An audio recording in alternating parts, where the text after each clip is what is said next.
पावसाला सुरुवात झाल्यानंतर कोणताही अनुचित प्रकार घडू नये यासाठी चांदोली धरण हे पर्यटकांसाठी बंद करण्यात येते।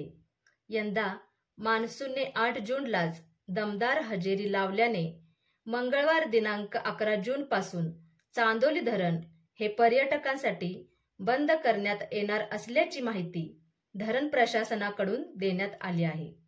पर्यटकांनी याची नोंद घ्यावी असे आवाहन शाखाधिकारी गोरख पाटील यांनी केले आहे। चांदोली धरणात सध्या 30.16% म्हणजेच 10.38 टीएमसी पाणीसाठा शिल्लक आहे।